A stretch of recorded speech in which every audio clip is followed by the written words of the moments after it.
Voilà, coucou les deuxièmes et rebonjour à ceux que j'ai vus ce matin. Alors pour ceux qui n'étaient pas là, ne vous inquiétez pas, la matière qu'on a vue pour l'instant n'est pas encore celle-ci, donc on continue avec tout le monde ensemble sur Teams. Donc je suis au devoir, exercice 5, page 327. En bleu, nous devions mettre les axes de symétrie envers les centres. Je rappelle que les centres, en général, il y en a 1 ou 0. Donc ici, il n'y en avait pas, puisqu'il faut prendre le point et la droite. Ici, il n'y en avait pas non plus. Ici, il y en a un que à l'intersection. Ici, par contre, il y en a une infinité. Donc, exception. Pourquoi? Parce que tous les points qui sont ici au milieu, eh bien, sont des centres de symétrie. Là, il n'y en a pas, et ici, il y en a un qui est le centre. En bleu, les axes. Donc ici, je n'en ai qu'un, qui est cette droite-ci, qui est perpendiculaire. Ici, il n'y en a qu'un, qui est cette droite-ci, qui est la bisectrice. Ici, il y en a deux, il y a cette bisectrice-là et l'autre bisectrice également. Ici, il y en a une infinité, c'est-à-dire qu'il y a toutes les droites perpendiculaires, donc, et toutes les autres, plus celle qui est au milieu. Ici, un seul axe de symétrie où on voit qu'on a la même chose à gauche et à droite. Et ici, il y en a de nouveau une infinité, ce sont tous les diamètres, que ce soit le diamètre du petit ou du grand cercle, c'est pareil. Page 328, je rappelle qu'on l'avait supprimée. Page 329, également, vous pouvez la barrer. Page 330, le devoir. Vous avez donc, alors là, vous allez rajouter le codage si vous ne l'avez pas mis. Donc, on a le point A, B, B'. Comment est-ce que vous avez fait l'image? Normalement, vous avez bien été perpendiculaire de telle manière à ce qu'ici, on ait la même longueur.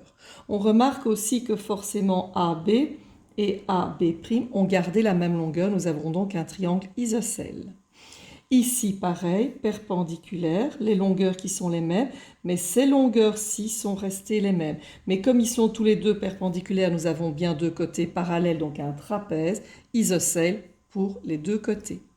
Ici, c'est un rectangle, vu que cette longueur-là est restée la même et qu'au départ aussi, c'était déjà perpendiculaire, donc nous avons un rectangle.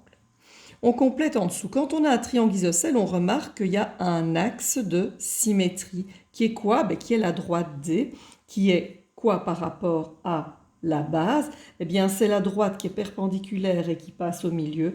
Je rappelle que ça s'appelle la médiatrice. Maintenant, elle n'est pas que médiatrice. Vu qu'elle passe au milieu, on pourrait dire qu'elle est médiane. Elle n'est pas que médiane, vu qu'elle est perpendiculaire, on pourrait dire hauteur. Et elle n'est encore pas que hauteur, vu qu'elle coupe l'angle en deux, donc elle est bisectrice. Donc ces quatre droites remarquables, médiatrice, médiane, hauteur, bisectrice, ce sont tout le temps la droite D, l'axe D ou la droite D.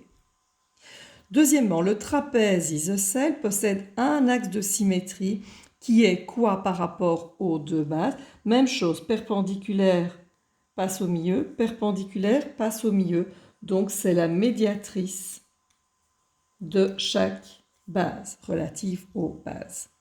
Le rectangle a deux axes de symétrie. Ici, on en voit un, mais on va mettre en rouge le deuxième axe de symétrie. Le deuxième axe de symétrie, il va donc passer ici complètement au milieu. Et donc, nous allons avoir l'axe de symétrie qui passe au milieu, elles vont donc être toutes les deux perpendiculaires. Voilà, nous avons donc le deuxième axe de symétrie. Page 331. Vous aurez comme devoir le petit a à faire. Le blabla, on le fera ensemble. L'exercice 3 à faire.